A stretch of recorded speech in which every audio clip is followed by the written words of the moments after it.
What's going on, everybody? Welcome to another episode of the Ringside Rambles podcast, birthday edition for the both of us, coming off of each of our birthdays. And of course, what better way to celebrate than to talk about some good/bad wrestling, right? But anyway, Yes, sir. Anyway, I'm Derek, and who might you be? And I'm Cole. And so we're here to talk about the latest and greatest in the world of professional wrestling. Backlash reviewing this and a couple of other tidbits from the wrestling world. So with that being said, let's kick it off and let's talk about the latest pay-per-view Backlash. All right. Let's start off with the first match. And I think this is interesting because, and I texted you this, they could have had this in the main event and had no problems at all. Cody Rhodes versus Seth Rollins, round 2 of this match. The whole storyline here is from Seth's side of view. Hey, I didn't know you were my opponent. You had time to game plan for me. I didn't have time to game plan for you. So I guess it makes sense. I was kind of disappointed they didn't move on with a different feud, but after watching this match, boy, these two could put on a show. I mean, just from the start, you kick this show off, and I was personally happy because that means I didn't have to watch some of the other matches, but just the general outlook of this match. And this is one of the things, Cole, I texted you. I look at this and almost, I look at it as fourths, right? So the first fourth of the match was very much kind of back and forth feeling out process, if you want to call it that. And that kind of stuff bores me a little bit, not because it's bad, but it gets old after a while. And for this match, I thought that first fourth of the match did not really take that long, which is nice because they moved on into the second fourth of the match and it started picking up. And I mean, when it picked up, it picked up. You could have told me this was a main event of a SummerSlam or another big pay-per-view like that, and I would not have been surprised. These two had a phenomenal start to this pay-per-view, a lot of big moments. Cody going for the Cody cutter. Rollins throws him over the top rope. That's a great spot. Cody goes for the disaster kick. Rollins catches him and hits him with a buckle bomb. Perfect transition there. Trying to think what else there was.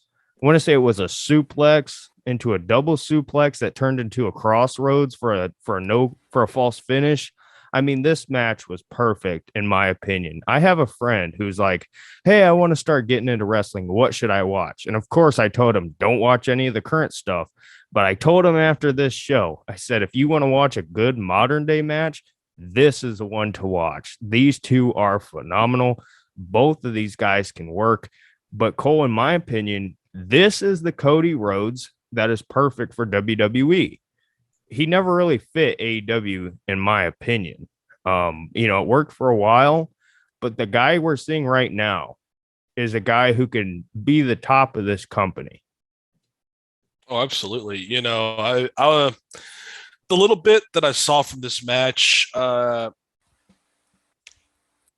me, this looked like an 1988, 89, around that era. Great American Bash, 20-minute Broadway, 80s Crockett wrestling match. It looked good.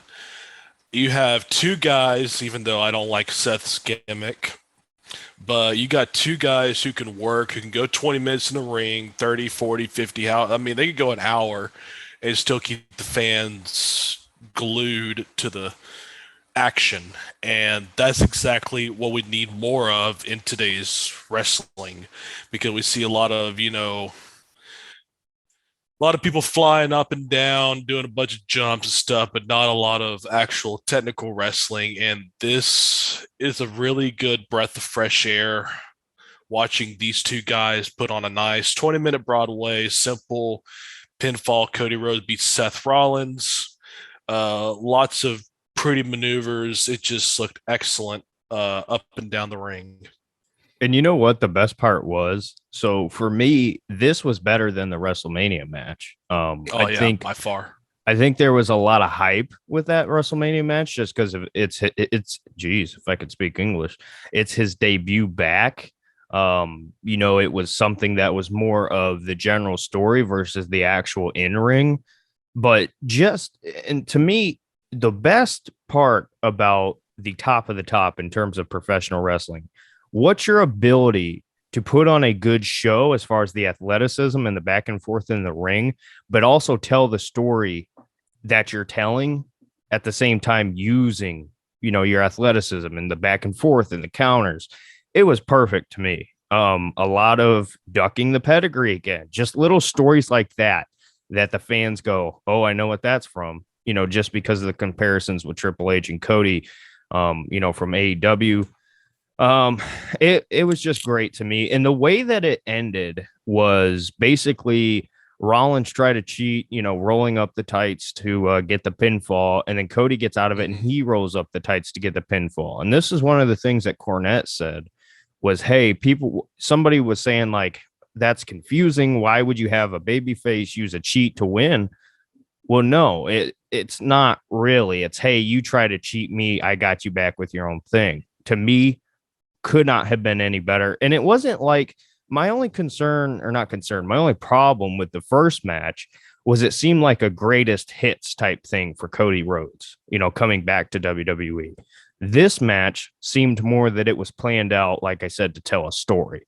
That's what I loved about it so much. I would give this an A plus. I could not have been any happier with this match. And when you talk about what makes a great match currently, any company, to me, it's will I go back 2 years from now and watch it again?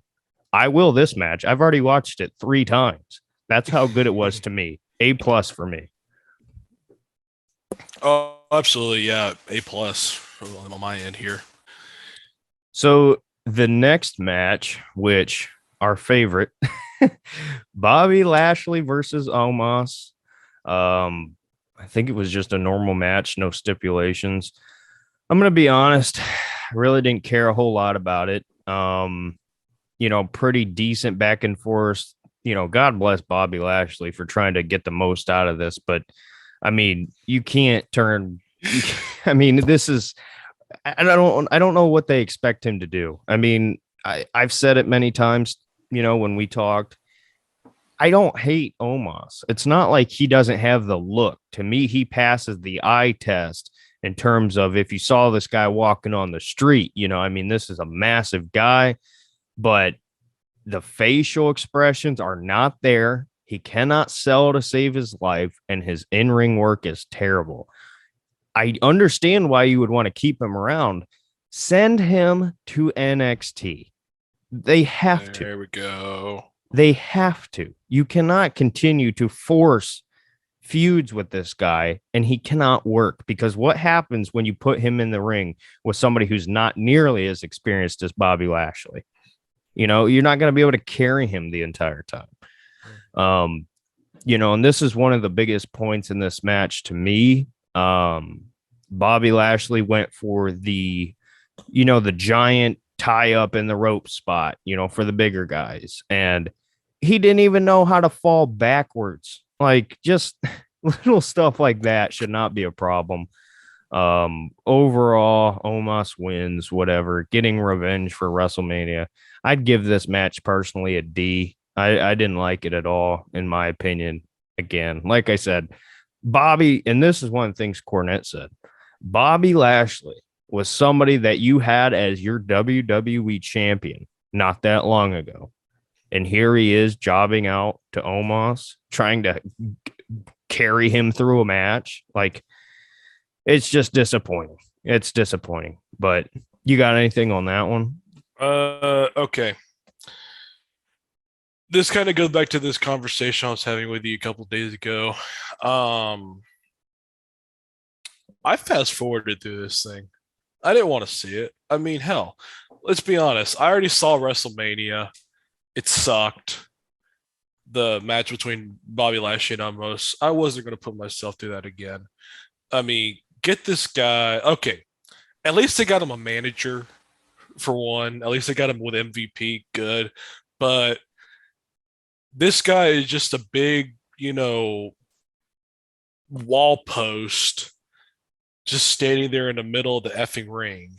I mean, he puts me to sleep. Almost they need to do something, or they need to kick him on out the door, because I mean, so far trying to have him work with Bobby Lashley, and Bobby Lashley, busting his tail off trying to make him look good. I'm sorry, but Bobby Lashley's good, but almost is just so far down that like it just doesn't work. And they really tried to hide that fact when they put him with AJ Styles, have him as like AJ's like bodyguard or something. I don't know. I mean, that was a weird gimmick, but I mean, it kind of worked.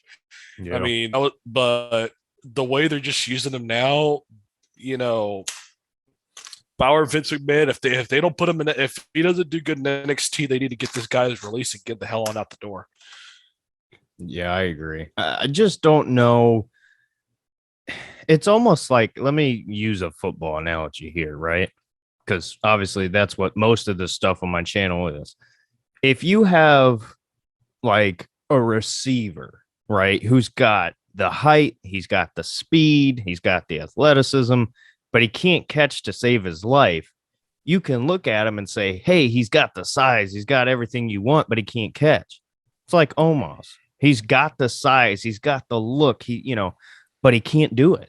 He just He just can't get the job done. he's just not smart to the LA to business or anything. It doesn't seem like he wants to learn either. I don't know. I don't know why they're using him. They, like I said, either get him in NXT, let him and put him with somebody that'll, actually train him and try to get him up to snuff. Or and if he just ain't it, then do yourself a favor, get him his release, kick him on out, and make sure he doesn't wrestle another FM match again.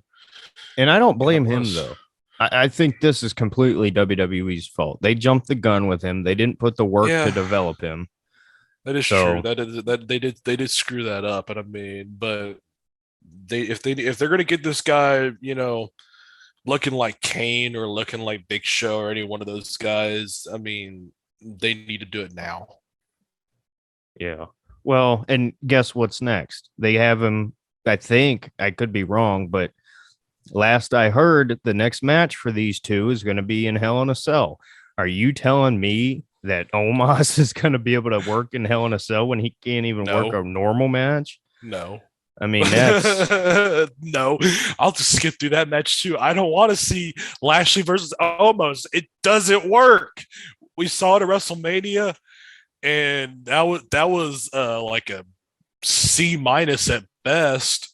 And then you got this match. They just keep trying to push him with Bobby in hopes that Bobby can do something. I'm like, Bobby's doing everything he can, but just unfortunately, you got a guy that is, like I said, he's just a brick wall. He doesn't sell. I mean, he's not even Big Bubba Rogers. At least Big no. Bubba Rogers could work, And it and he was sucks. green. It But come sucks on, because they desperately need to have a big guy. I mean, I can't really think who they have right now. I mean, they released Braun Strowman. That's the only other big guy in my head right now. But you can't, force something that isn't there. But anyway, moving on.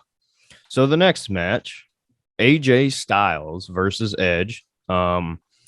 This was a solid match. I mean, these two, I kind of complained with their WrestleMania match. It wasn't as good as it could have been. And it's almost like when you go back to the AJ Styles Shinsuke Nakamura feud, where it's like these two guys can do way better than what they're doing right now. And I don't really think it's their fault necessarily. But this match, in my opinion, was better than the WrestleMania match. It was not great. It wasn't a 5-star A+ match, but in terms of the back and forth and the kind of flow of the match, I thought it was better. It's basically what you saw at WrestleMania, just like I said, a little bit more into it, a little bit more structure to it, I would say. The match ends with somebody who was masked knocking AJ. I can't remember if he knocked him off of the top rope. Yes, he did. I'm reading it here on CBS So this person knocks him off the top rope. Edge gets him in a chokehold. Styles goes unconscious. Edge wins, and the person revealed is one of the people we originally had talked about. Rhea Ripley has now joined Judgment Day. So, what do you think in general about just kind of the match as a whole? And then, like, where do you think Ripley kind of falls into line with this? Because I know we talked about this before, but now that it's official, what do you think about this? Overall, I mean, good match. It was definitely, like a B plus for sure. A lot of moving around, and of course, having Damian Priest banned from ringside, or the DQ the Edge. That was a good little stipulation. I like that. A lot of good things, but yeah, that ending with Rhea Ripley shows up, and we've been calling this for a while. That Rhea Ripley was going to be the one to join Edge's faction. I think that adds a much richer, better dynamic to his stable, and now he got his base covered on the women's side, and of course, Edge and Damian Priest. That's a really good combination. Yep. Overall, I mean, this is one of the better parts of WWE that I would encourage people to watch is watch this stable, because I can tell you by SummerSlam, you're gonna be in some you're gonna be in for a good ride. I agree. And you know what's interesting? So, kind of jumping ahead from the pay per view, but it kind of flows with what we're talking about here with Judgment Day. Mhm. So, Rhea has joined, and I think because I know both me and you are both big fans of her and her work, and she has more towards, or I should say, has turned more towards the heel side of things, which is great. I think that's the role she needs to be. She was never meant Oh to yeah. be a good guy by any means. So Mhm. now you have a legitimate heel women's wrestler in a faction with Edge, with Damian Priest, and eventually, I think, with Tommaso Ciampa. This could be something that turns into a really, really good storyline here. I mean, depending on what they do with the tag titles, could you imagine if Priest and Ciampa won the tag titles and Rhea won the women's title, and then you have Edge competing for hopefully one of the world championships? That would be perfect, in my opinion, because then you Oh can yeah. really build them up and legitimize them, and turn them into something good. But speaking of women's wrestling and Rhea Ripley now stepping up into a bigger part of her career, Charlotte Flair versus Ronda Rousey in an I Quit match for the Raw for the SmackDown Women's Championship. Oh boy. Before we go on to that, I was gonna say on this last match, remember back in what was it, 97, 98, where they did DX with Triple H, Shawn Michaels, and China as like Yeah, kind of the look. I think they're recreating that whole dynamic with Edge's faction, except this time it's a hell of a lot better because you got Rhea Ripley who can actually wrestle. Not like China, who just looks shredded and just stands there. yeah, I Really. agree. It'll be interesting. I mean, I just want to see more towards what they do with them individually, because it's great to throw her in there, but it's also hard because it's not like she's going Yeah. to be competing with them, unless they Right. did like a mixed tag match or something, which what they might do, but we That'd will be see. nice. But anyway, so this I Quit match, I was pleasantly surprised with this. I'm going to be honest. It was kind of a just crazy chaotic match, but I thought it worked and I thought it was really good in my opinion. I mean, just from an outsider's perspective, if you're looking at this, Ronda Rousey, obviously from her UFC background. That's Ric Flair's daughter, and just about everybody knows Flair. So the question then becomes in my head, if I'd never watched before, hey, can Flair's daughter match the physicality? Because an I Quit match should be, everything on the table but the kitchen sink and just all out war. Because the loser, like we were talking about, you're supposed to be gone. You're supposed to literally quit. That's what it used to mean. I can remember the Cena Batista match for the I Quit. I was young at that time, but that felt like a massive deal to me because it was like, I can't believe one of these two is going to be gone forever. That's just kind of the thought process there. So I thought this was great. I mean, very physical, back and forth. Eventually it goes outside of the ring. They fight into the crowd. Good use of weapons, in my opinion, in this match. Ronda, the one thing that I wanted to see was Ronda pull out a lot of the UFC submissions. And that's what she did. A lot of arm bars, a lot of different versions of an arm bar, using the ropes, using the turnbuckles. I mean, that's the kind of stuff that I really wanted to see in this match. And I thought they pulled it out perfectly. But even with the realistic background of Ronda, I thought Charlotte did a great job as far as the figure four and different versions of the figure four, just kind of matching toe for toe with what Rousey does best. Charlotte answered that, which is what I was really hoping to see, and that's what we got. So when they went out into the crowd, I thought they used when you're like in a stadium like that and you walk up the stairs, there's the railings there. They used the railing, and I thought it worked because like Charlotte put Ronda in the railing, and then I forget what happened, but I thought that looked really, really good because, a lot of people have been to events before and they know that that's real. It's not like a gimmicked railing. So just from the visual, I thought that was really good. The funniest part of the match was they were walking up the entrance ramp and Ronda had a kendo stick and Charlotte goes around back and pulls out two kendo sticks. And it's literally Phantom of the Menace, Star Wars. Charlotte with two and Ronda with one, and they go to war and two beats one. And, I thought that was funny. It was just in a very, I don't want to say tense match, but an I Quit match, where I mean, where you go all out. That little bit of comedy in there kind of fit, and it wasn't intentional. Mm-hmm. That's what the best part about it was. So just another thing, Ric Flair, geez, Charlotte grabbed the video camera from the cameraman and literally threw it at Ronda, which was kind of hilarious. But basically, just kind of wrapping this up here, Charlotte put Ronda in a chair and then put her in a submission hold and said, "Happy Mother's Day." And which is funny because Ronda, recently became a mom and everything like that.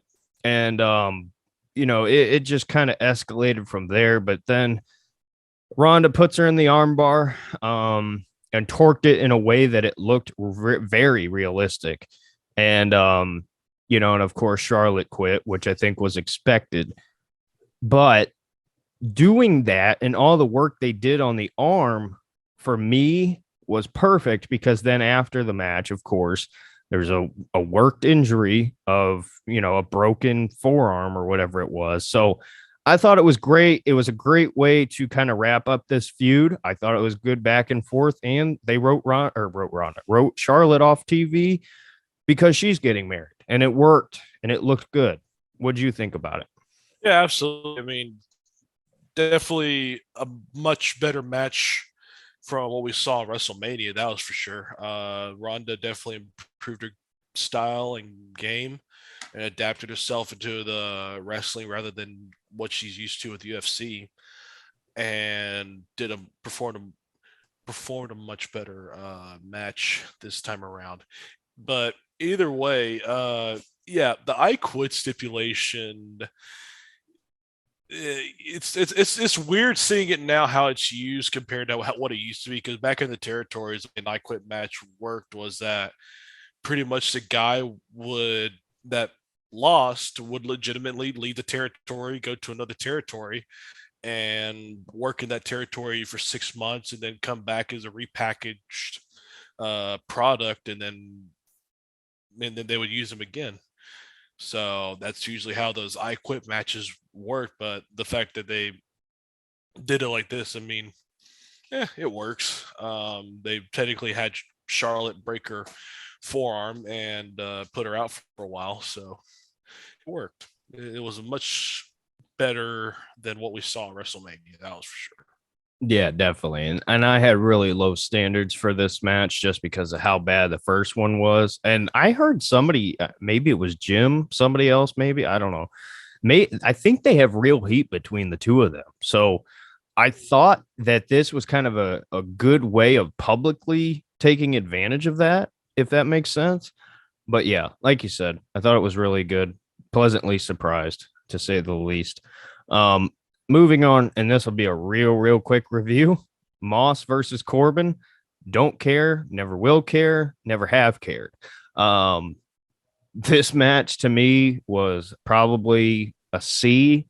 It wasn't bad, wasn't good. It was just a match. It was a SmackDown match. Moss beats Corbin, and an angle on SmackDown. They had the feud continue, and Corbin attacks him, and there's an apparent injury. So hopefully Moss is now written off of TV and we can move on from this, because I am sick and tired of having to see this match every single pay-per-view. But yeah, I just keep it quick on that one. But Cole, you got anything on that one? This is one of the matches I skipped through. I didn't want to see it again. I'm tired of this. Get them both off of TV, man. I don't want to see this no more. Yeah, I completely agree. And the next match, we have the main event of the pay-per-view, or premium live event, as they're being called now, whatever.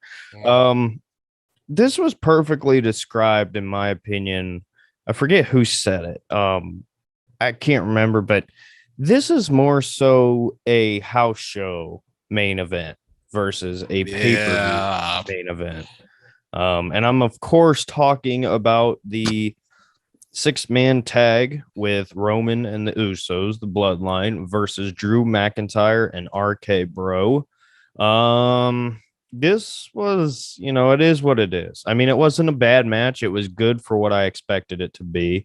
But it really was a tale of two matches in one. It was Roman versus Drew, and then RK Bro versus the Usos. Pretty solid back and forth. It didn't look great, especially when you have great matches on this card, like Cody and Seth. I thought even Ronda and Charlotte could have been a main event over this match, to be honest. It's not that it's not that they're bad. It's not that Drew and Roman are bad. It's not that the Usos or RK Bros bad. It's just more so, why do I care? There's nothing on the line. There's no big feud. And certainly some people would disagree, but overall, I mean, I'd grade it maybe a B minus C plus. Again, not that it was bad. It was just more so, why is this the main event? Why is there nothing on the line? No reasoning. That's kind of my thing. I think if you're going to be in the main event of a pay-per-view, you should deserve to be there. It's one thing if it's Cena Rock, and it's a big blow off feud like that. This isn't that. But Cole, what'd you think about it? Everything for the most part seemed to fit until we got to Drew McIntyre, and I'm still wondering what the hell he's doing there. Why was he involved in this match? I mean, Drew McIntyre, it's just weird. It's like, why McIntyre? He wasn't doing a run with Roman. Why McIntyre? That just doesn't make any sense to me. It was a decent match for what it was. 6-man tag. I don't know why this was the main event to begin with. Whatever. I'm not the one in creative, so I'm not Bruce Pritchard, so I don't make these calls. But like, really, Matt, we just threw. I feel like they just threw McIntyre in there. Here, Drew, go wrestle this match. Okay. It's just like they're just using him just because, well, we need to get this guy some airtime. He's who's not getting enough airtime. Oh, Drew's not being used. Okay, let's just go and throw him in this match. Okay. You know what they should have done? And obviously it's scripted. So you could have planned the winner.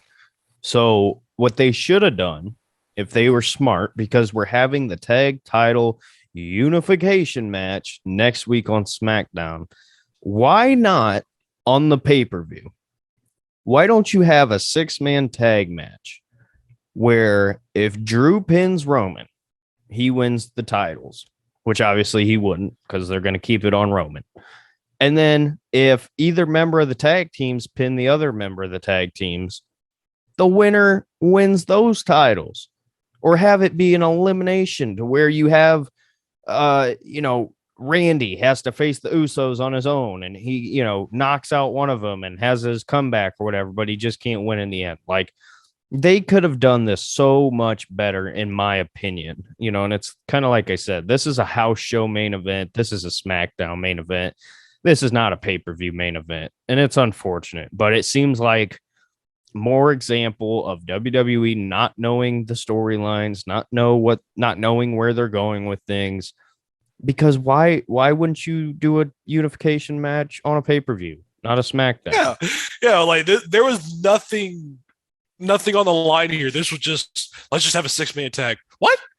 And this whole pay-per-view for the most part is free. It's basically stuff you would see on Raw back in 2000, 2001. This is free TV. This is a free TV pay-per-view. Like, the whole thing would just, everything should have been free TV. There you go. But instead, they do it in this cramped little small arena in Providence, Rhode Island. Who the hell lives in Rhode Island, for one? And in this little cramped arena, the Dunkin' Donuts Center. I love Dunkin' Donuts, but come on, man. Little tiny 12,000 seat arena, whatever it is, and they're having, a house show or a free TV a free TV set. What is Main it? event? No, not main event. The whole thing. Oh. The whole thing was free. The whole thing is just, I mean, this is just something you would, like I said, back in 2000, 2001, this whole pay-per-view would have been something on just an episode of Raw. Oh yeah. But this is what we're getting for pay-per-views now. Especially this one. Are you kidding me? Like, Backlash used to be something way bigger. Now, I mean, they just completely this is how Backlash is going to be. I ain't watch another Backlash again. That's for damn sure. Yeah, it's disappointing. And I'm glad you bring that up about the arena, because in my opinion, I actually liked it better because it's a representation of the current day WWE, where you're not going to sell out big arenas, even though you lie and say you do. We saw it from WrestleMania. Even with Stone Cold, you couldn't sell out the entire arena, or stadium, I should say. But I mean, it's a little different, but at the same time, it's like, this is what they have to do now. There's a reason why AEW goes to a little bit smaller venues, not because they can't do the big arenas, but hey, let's start off and let's try to sell out the small ones first. WWE is going backwards. They used to sell out big arenas and now they're struggling to sell out smaller ones. I've seen some WWE live pictures and it looks like there's maybe 100 people. I mean, they're not doing good things right now. And they love to throw out the excuse that people don't care about pro wrestling anymore. I don't believe that. I don't at all. I think if you gave people good quality of a product, people would be there. People would watch, Oh, yeah. But I don't know. Anyway, let's move on from this pay-per-view because I'm tired of talking about it. But Yeah, Hell in a Cell is next. We will see what happens there. I'm going to have nightmares about Omos stumbling and tripping into the cell. But anywho. Anyways, let's get on to some news that's been going on in the WWE house shows. First off, did you see that clip of Bobby Lashley breaking the ropes and falling and busting his rear end? No, actually, yes, I did, and I completely forgot about it. I'm glad you're bringing that up. Who's going to get fired for that one? I mean, you got to imagine somebody is, right? Oh, for sure. Well, and not only that, but we always would hear Cornette talk about, I remember back in OVW where the Laurinaitis would send us ropes, like real ropes, and I'm like, no, I don't want to use ropes. I want to use airplane cables because they can actually hold a big guy, and you could bounce on them much easier. And they look so much better, and you don't break and fall. I mean, he was talking about that one time Mark Henry was bouncing off the ropes, and next thing you know, the ropes breaking. He breaks his back or something. I don't know, but like, just I don't understand why they're using real ropes. I mean, I agree with Cornette. Why are you using real ropes? I mean, airplane cables so much better, have much better spring and all this other good stuff. But like, you're using these cheap old ropes and they're breaking and people are getting hurt. And Bobby Lashley's, busting his ass. Well, right and center. even if you want, because I personally, I like the look of the real ropes. I do. But in today's world, you're telling me you couldn't get cable ropes and then tape them up like they look like they're real, Yeah, exactly. I mean, you can do stuff like that. They don't have to be spot on, but yeah, that could have been disastrous. Drew and Bobby hit the ropes at the same time and your ring's falling apart. This is a how many $billion company, and this is what happens. And your ring's falling apart. Not only that, but then you got Roman cutting this promo saying, my time's coming to an end. I'm getting the hell out of here. Yeah, that is that's interesting there. I rumor has it that he's not leaving. He's just signed a more part-time contract, which I get it because at this point you've made him unbeatable and this, final boss king of the WWE, which I understand, but at the same time you have to build up other stars now because Cody's on Raw. So unless you plan on having Cody on SmackDown too, what are you going to do? I mean, you cannot have the same thing every week. You got to build up stars, and they just have not done that. So, I mean, maybe with this new part-time contract allegedly from Roman, they're going to be forced to, or they're going to be screwed. So I don't know. We'll see. But yeah, that's definitely interesting. I mean, for him to come out and say, hey, my career's taken a different path and I don't know if I'll ever be here again. It's like, whoa, wait a minute. You're the face of the company right now. What are you talking about? I mean, could you imagine Cena in the 2010s doing that? Yeah, so that'd have been what? Shocked a lot of people. I mean, it is nuts to say the least. But either way, you know what? I kind of think of it as a good thing because, like you just said, we need to start pushing other people. Like you got Cody Rhodes, man, and he's looking really good. And I mean, I think he could be the next one. I'll be honest with you. That'll be my pick. It'll be either him or hell. Put Walter. Give him a little quick run. Start rotating the belt around. Get people some attention. Get people some heat. Spice up the company a little bit. Because, like I said, if you're doing pay-per-views in Providence, Rhode Island at a 11,000 seat arena, there's something wrong with that picture, especially when you're a publicly traded multi-billion-dollar company. Yeah, definitely. And I completely agree. I think I love the look of Roman with both titles. I love the look of, two titles with the Usos, whatever. That's great. But I mean, you got to do, pun intended here, what's best for business. And if Roman's not going to be there every week, you need to have your main champion there every week. In my opinion, if you want to have guys like Lesnar who only show up, a little bit of the time, that's fine, but you can't be champion. If I had, my saying things, if you're going to be the face of the company, you got to be there. And, just kind of talking on this point of who's next and what direction should they go. Cody is an interesting one because you're telling a long-term story here.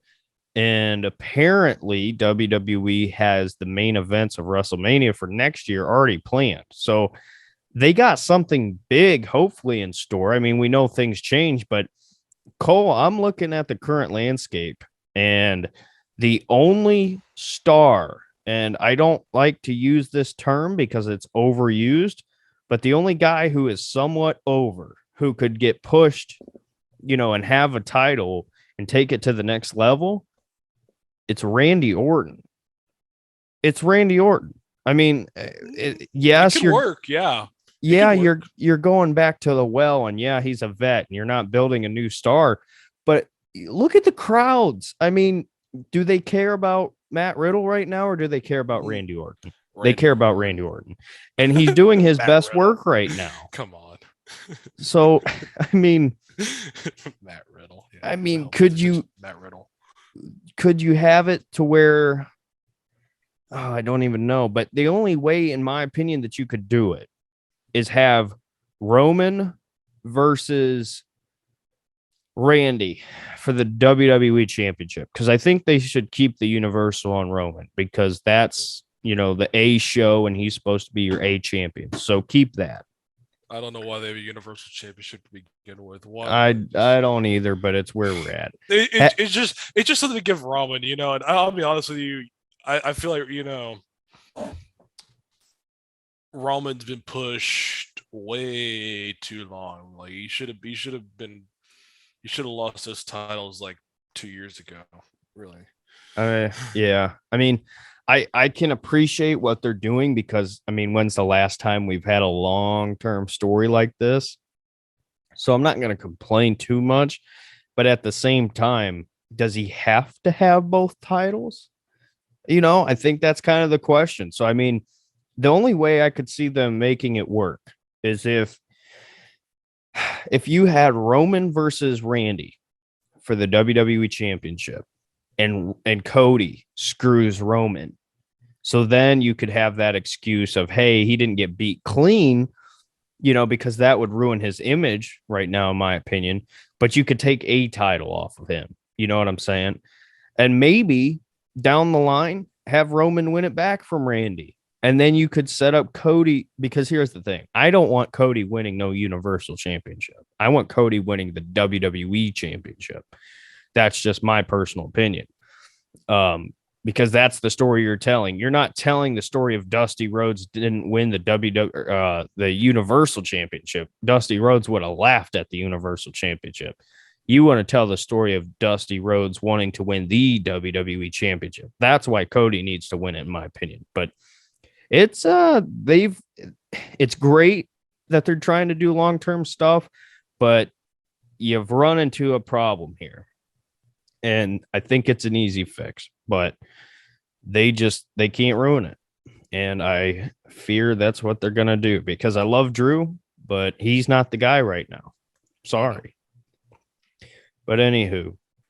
Anyway, speaking of people ruining things, this was something, that when I was, going through the interwebs and listening to Mr. Cornette, have you noticed that every time some TV executive starts flaunting his influence in the wrestling business, that the quality seems to go down the tubes? It's almost like there's a reason for that. Like, hell, it's like when Spike TV took over, like when Spike TV really took off in 2003, you saw WWE quality start to decline a little bit. And then, no, not only that, WCW, TBS, 1989, Ted Turner, no gratuitous violence, about a show that's about gratuitous violence. And then with Jim Herd and all those guys, I was just I keep listening to this podcast about Flair. He's like, nah, there's some. I got no time for Jim Herd, manager of Pizza Hut, running wrestling. Are you kidding me? And then AEW, they're next, because have you heard about the new CEO of TNT Turner Network? No, I haven't. So they got a new CEO of Turner Television. That she was this exact. I forgot who is it.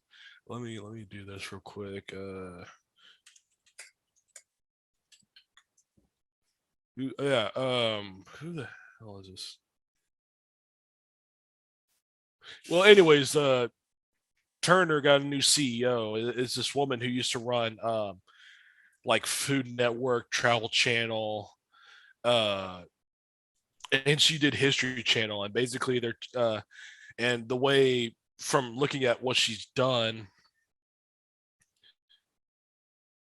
what she a lot of the things she did was like like History Channel becoming less history and more about the reality TV like Pawn Stars and stuff like that, and um Travel Channel and all these other things. A lot of oh what's the name of the television that genre of television I'm looking for, reality TV, something like that. I don't know. Anyways, they got this new CEO, and we notice how whenever people get these new CEOs, they start exerting undue influence on the wrestling side of things, and I see AEW in some serious trouble now. I Especially with mean, this new, if this new CEO is the way I'm thinking she's gonna run things, oh boy. it's a slippery slope. Once you start getting executives and everything in it who don't understand the business, don't understand how to, increase and up business, then it becomes a problem. So yeah, it's definitely concerning to say the least. Yeah, Finch. Kathleen Finch is a new CEO of Turner Broadcasting because yeah, she was CEO. I don't think she was the CEO. But she was inside Warner Brothers Discovery Channel. Yeah, there we go. Yeah, she might be watching. I'm telling you, if she's going to be doing a review of programming, she sees that crap going on AEW. Tony Khan might be looking for a new company to, because she might just find a way to exercise that out clause and tell Tony Khan to kiss her ass and move on. Because the product that AEW putting out, I mean, at least I saw that one episode, and I'm like, I ain't doing this again. at That was least now Punk is going for the title, so that will get more attention. But what are they going to do with it? Because I think at this point, you have Punk, who obviously you could not turn him heel immediately because, you've waited literally years for him to come back, a couple years short of a decade. You can't have him come back as a heel, obviously, but you've reached the point now where it's kind of gone on long enough of the "Hey, I'm back" tour. To me, is coming to an end. What do you do storyline with him now? And if they can get that straight, they will have eyes on the product for a long time.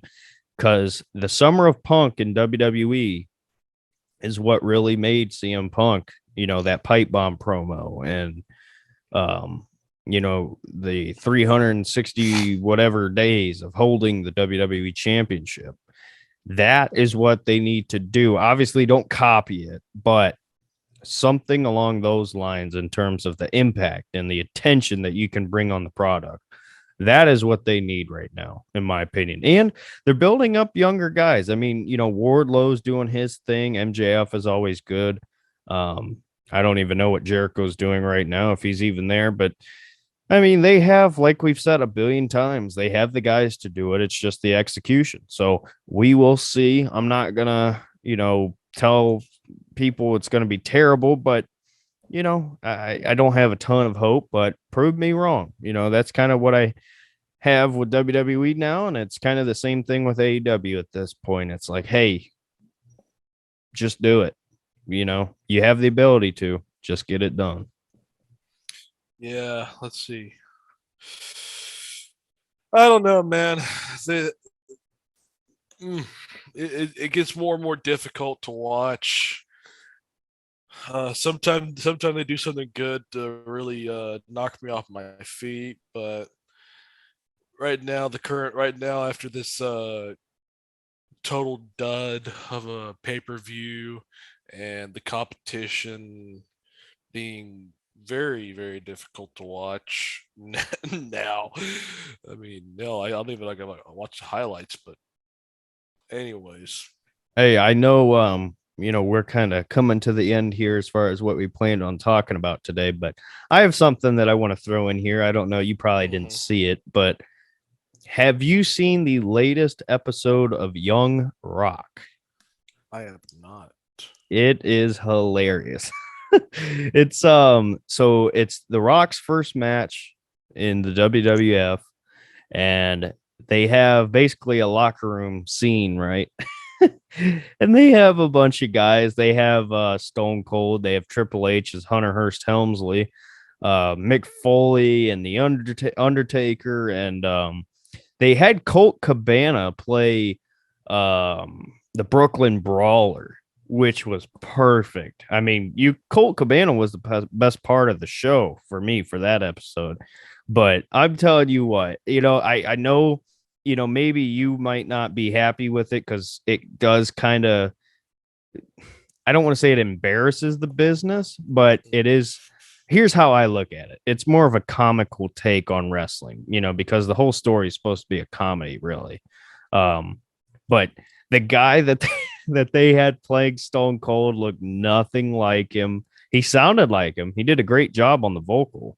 But man, just some of the guys. And then they had somebody playing Triple H again. It was when he was doing his, Hunter Hearst Helmsley dressing up like he's French and the suit. And I mean, just the actors is really what you need to see. At least with Foley, you can have that mask to cover it up, when he played Mankind. But my goodness, some of the some of the character work that they have on that program is pretty funny.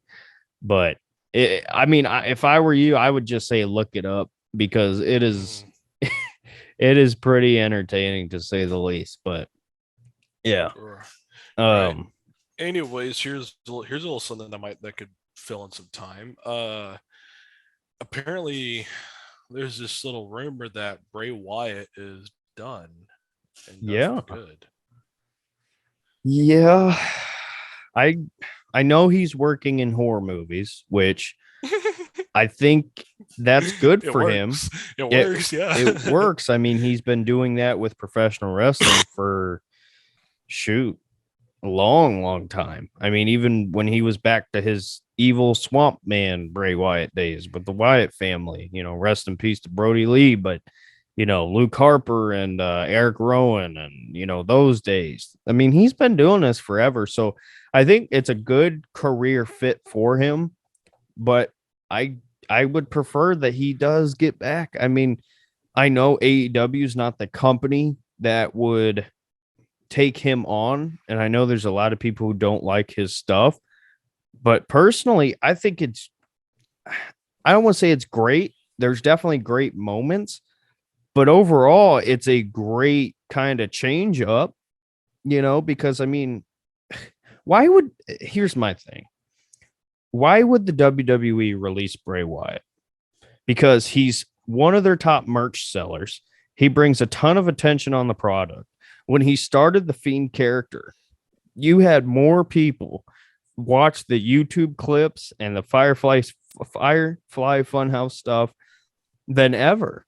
You had eyes on the product, and now that that's gone, and the reason why it was there is because it's different. Everybody looked at him as, hey, is this the new Undertaker? Which you could say that's disrespectful to the Undertaker if you want to say that.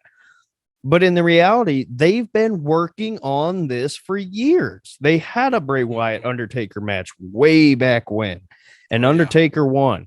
That, in my opinion, and call me crazy, I don't care. Go way back when, change the history of time. Bray Wyatt should have been the one to end the streak, pass Yeah. the torch. Would have been perfect. Did Brock need it? No, he didn't. And you could say build a new young star. Like I've heard people say Cesaro should have ended the streak. That's great. I mean, you could come up with your own ideas. That's fine. But Cesaro doesn't really fit No, exactly the gimmick that Undertaker has. Bray Wyatt did. exactly. And I think if you're going to do it, because the whole supernatural, spooky side of wrestling is always Alexa going to be there. Bliss. It's always going to be there in some way, shape, or form. But if it's crappy, then it doesn't look good at all. It looks Alexa Bliss. Yeah. Alexa Bliss. Yeah. Yeah, exactly. When you did that with Alexa Bliss, that was a good job for just burying the guy. So I mean, yeah, I would have totally gone with that. And even if you had the swamp creature version of Bray do it, you could then have him evolve from that, right? Then you could tell that story of, I've defeated the dead man and he lives in me now, or you know what I mean? Like just little stuff like that. You could have taken it so much farther, but now you release him. I'm shocked he hasn't ended up in AEW yet, even though they're probably not the best fit. But I mean, come on, just doesn't make sense to me, but we'll see. I mean, I wish him the best. Be happy with whatever you're doing in your life, but I don't know. But you got anything else on that? I think we're good. All righty. Well, everybody, I think that'll wrap it up for today. We got a Backlash review in there for you guys and talked about a little of the other stuff in the professional wrestling world. Hopefully the next time we don't have to talk about ring ropes breaking. That would be great. But anyway, with that being said, you got anything else to say, Cole? No, just stick around and catch us for SummerSlam, because I'm telling you, Shock and Awe is coming, and we are going to have some Dynamite content coming up here real soon. Absolutely. We got SummerSlam coming later. We'll see if they can put together a halfway decent Hell in a Cell pay-per-view. Sorry, premium live event, because we're not allowed to say pay-per-view anymore, which is so stupid. But we'll see. I mean, like we said, there's a lot going on, but are they going to handle it the right way? That is the general question. So with that being said, everybody, thanks for watching. Let us know your thoughts in the comment section below. What did you like? Did you like Backlash? What do you think about the product? And, drop a like, drop a comment. And if you really like it, drop a subscribe. We'd appreciate it. So, all right, everybody, we will see you in the next one.